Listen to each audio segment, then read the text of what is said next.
Hi guys, welcome back to our channel. பொதுவாகவே நம்ம வீட்டிலலாம் ஒரு சிம்பிளான ஒரு ஸ்வீட் செய்யணும் அப்படின்னா என்ன ப்ரிஃபர் பண்ணுவாங்க? கேசரி தான் ப்ரிஃபர் பண்ணுவாங்க.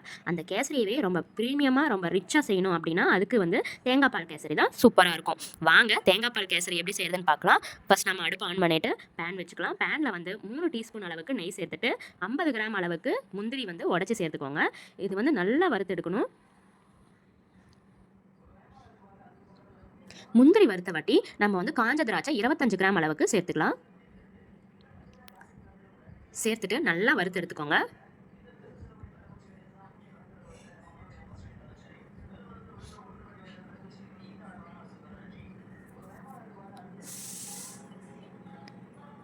இப்போ வறுத்த முந்திரி திராட்சையை நம்ம எடுத்து வச்சுக்கலாம் தனியாக. இப்போ 1 கப் அளவுக்கு ரவை சேர்த்துக்கிறேன். நான் காமிச்சிருக்க அந்த கப்பில் 1 கப் சேர்த்துக்கோங்க. சேர்த்துட்டு நல்லா வந்து வறுத்து எடுத்துக்கலாம். நான் முந்திரி திராட்சை வறுத்த அந்த பேன்லேயே வந்து வறுத்துக்கிறேன். மாம்ஸ் டுடே சேனலை சப்ஸ்கிரைப் பண்ணாமல் இருந்தீங்கன்னா சப்ஸ்கிரைப் பண்ணிக்கோங்க. லைக் பண்ணுங்கள், ஷேர் பண்ணுங்கள், கமெண்ட் பண்ணுங்கள். அடுத்தது 2வது 3வதாக எடுத்த தேங்காய் பால் வந்து சேர்த்துக்கலாம். இது ஒரு 1/2 லிட்டர் இருக்கும். 1/2 லிட்டர் அளவுக்கு நம்ம தேங்காய் பால் சேர்த்துக்கலாம். அதாவது முதல் தேங்காய் பாலை தனியாக எடுத்து வச்சுக்கோங்க. 2வது 3வதாக வர தேங்காய் பாலை மட்டும் இப்போ சேர்த்துக்கோங்க.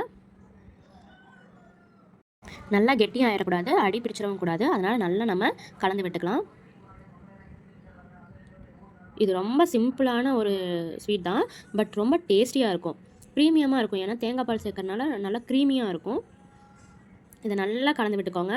நான்ஸ்டிக் பேனில் செய்கிறது பரவாயில்ல, ஏன்னா வந்து அடியில் வந்து ஒட்டாமல் நமக்கு கிடைக்கும். நல்லா கலந்து விட்டுக்கோங்க. இந்த டைமில் வந்து நான் காமிச்சால 1 கப்பு, அதில் 3/4 கப் அளவுக்கு சர்க்கரை சேர்த்துக்கிறேன். சர்க்கரை சேர்த்துட்டு நல்லா கலந்து விட்டுக்கோங்க.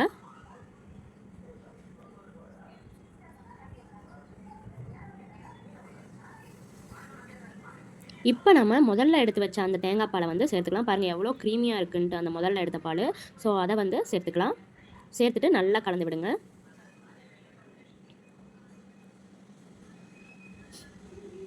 நம்ம நார்மல் கேசரியில் வந்து தண்ணி ஆட் பண்ணுவோம், ஆனால் இதில் அப்படி இல்லை, தேங்காய் பால் தான் சேர்ப்போம். தண்ணிக்கு பதிலாக தேங்காய் பால் தான். ஸோ ரொம்ப க்ரீமியாக இருக்கும் பார்க்குறதுக்கே. நல்லா கலந்து விட்டு நல்லா அதை கொதிக்க விடுங்க. அப்பப்போ இதில் நெய் நம்ம சேர்த்துக்கலாம். நெய் சேர்த்துட்டு நல்லா கலந்து விட்டுக்கோங்க.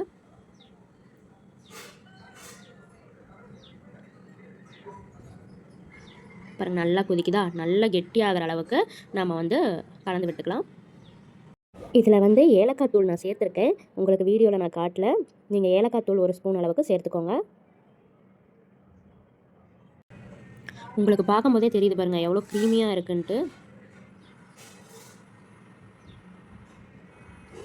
பாருங்கள் எவ்வளோ அழகாக கெட்டியாக ரெடியாக இருக்குன்ட்டு. இதில் வந்து நம்ம வறுத்து வச்ச முந்திரி திராட்சையை நம்ம சேர்த்துக்கலாம். சேர்த்துட்டு நல்லா கலந்து விட்டு இறக்கணும்னா சூப்பரான டேஸ்டியான தேங்காய் பால் கேசரி வந்து ரெடி ஆகிடும். கேசரிலேயே நிறைய ஃப்ளேவரில் நம்ம சாப்பிட்ருப்போம், ஆனால் இந்த தேங்காய் பால் கேசரி நீங்கள் சாப்பிட்ருக்க மாட்டீங்க. கண்டிப்பாக இந்த கேசரியை வந்து ட்ரை பண்ணி பாருங்கள். கொஞ்சம் டைம் ஆகும் தான், ஆனால் வந்து ரொம்பவே டேஸ்டியாக இருக்கும். தேங்காய் பால் எடுத்து வச்சிட்டோம்னா போதும், டக்குன்னு ரெடி பண்ணிடலாம். பாருங்கள் சூப்பரான தேங்காய் பால் கேசரி ரெடி ஆயிடுச்சு. தேங்காய் பால் ரெடி பண்ணுறதுக்கு மட்டும்தான் நமக்கு வந்து ரொம்ப நேரம் எடுக்கும். அதை ரெடி பண்ணி வச்சிட்டோம்னா 10 நிமிஷத்தில் சூப்பரான க்ரீமியான தேங்காய் பால் கேசரி ரெடி ஆயிடும். இந்த தேங்காய் பால் கேசரி நான் எடுத்து காமிக்கிறேன் பாருங்கள் எவ்வளோ க்ரீமியாக வந்திருக்குன்ட்டு. அப்படியே வாயில் வச்சோம்னா கரைஞ்சு போயிடும், அந்தளவுக்கு க்ரீமியாக இருக்குது. தேங்காய் பால் கேசரி பேருக்கு ஏற்ற மாதிரி ரொம்பவே சூப்பராக இருந்தது. கண்டிப்பாக நீங்களும் இந்த வீடியோ பார்த்துட்டு செஞ்சு பார்த்துட்டு எனக்கு கமெண்ட் பண்ணுங்கள். இந்த வீடியோ உங்களுக்கு பிடிச்சிருந்தா லைக் பண்ணுங்கள், ஷேர் பண்ணுங்கள், கமெண்ட் பண்ணுங்கள் அண்ட் சப்ஸ்கிரைப் பண்ண மறந்துடாதீங்க. வேறு ஒரு சூப்பரான வீடியோவில் மீட் பண்ணலாம். Bye guys.